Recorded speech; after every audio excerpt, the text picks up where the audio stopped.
আমেরিকার রাজনীতিতে কি এক বিশাল পরিবর্তনের সুর শোনা যাচ্ছে? ডোনাল্ড ট্রাম্পের যেই মেগা সমর্থকরা এতদিন তার প্রতিটি সিদ্ধান্তে অন্ধের মতো পাশে থাকতেন, সেই দুর্গে কি এবার ফাটল ধরল?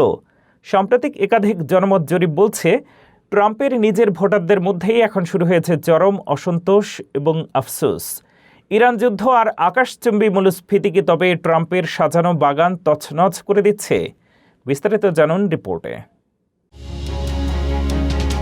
আমেরিকার রাজনীতিতে কি এক বিশাল পরিবর্তনের সুর শোনা যাচ্ছে? ডোনাল্ড ট্রাম্পের যে মেগা সমর্থকরা এতদিন তার প্রতিটি সিদ্ধান্তে অন্ধের মতো পাশে থাকতেন, সেই দুর্গে কি এবার ফাটল ধরল? সাম্প্রতিক একাধিক জনমত জরিপ বলছে ট্রাম্পের নিজের ভোটারদের মধ্যেই এখন শুরু হয়েছে চরম অসন্তোষ এবং আফসোস।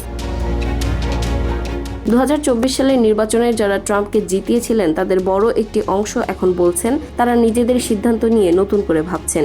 YouGov এবং ভারাসাইটের মতো নির্ভরযোগ্য জরিপ সংস্থাগুলো বলছে অন্তত 16% ট্রাম্প ভোটার এখন বলছেন যে সুযোগ থাকলে তারা আর ট্রাম্পকে ভোট দিতেন না। এর পেছনে বড় কারণ হিসেবে কাজ করছে চলমান ইরান যুদ্ধ এবং আমেরিকার আকাশচুম্বী মূল্যস্ফীতি। জরিপে দেখা গেছে ট্রাম্পের সমর্থকদের 45%ই এখন তেলের দাম বৃদ্ধি নিয়ে ক্ষুব্ধ।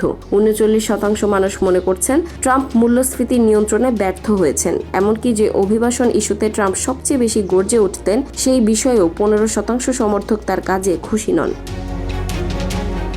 সবচেয়ে বড় ধাক্কাটা এসেছে ট্রাম্পের প্রধান ভোট ব্যাংক অর্থাৎ শ্বেতাঙ্গ শ্রমজীবী মানুষের কাছ থেকে। গত ফেব্রুয়ারিতেও যেখানে 63% শ্রমজীবী মানুষ তাকে সমর্থন করতেন, এখন তা নেমে এসেছে মাত্র 49%। অর্থাৎ প্রথমবারের মতো অর্ধেকেরও বেশি শ্রমজীবী মানুষ ট্রাম্পের ওপর থেকে আস্থা হারিয়েছেন। বিশেষজ্ঞরা বলছেন 1 থেকে 6 জন ট্রাম্প ভোটারের মধ্যে একজন যদি এখন অনুতপ্ত হন তবে 2026 সালের মিড টার্ম নির্বাচনে রিপাবলিকানদের জন্য এক বিশাল বিপর্যয় নেমে আসতে পারে। বিশেষ করে 30 বছরের কম বয়সী তরুণ এবং হিস্প্যানিক ভোটারদের মধ্যে এই অসন্তোষ সবচেয়ে বেশি। প্রেসিডেন্ট ট্রাম্প কি পারবেন তার এই নড়বড়ে হয়ে যাওয়া জনসমর্থন আবারও শক্ত করতে, নাকি যুদ্ধের দামামা আর অর্থনৈতিক মন্দা তাকে তার নিজের সমর্থকদের কাছ থেকেই দূরে সরিয়ে দেবে?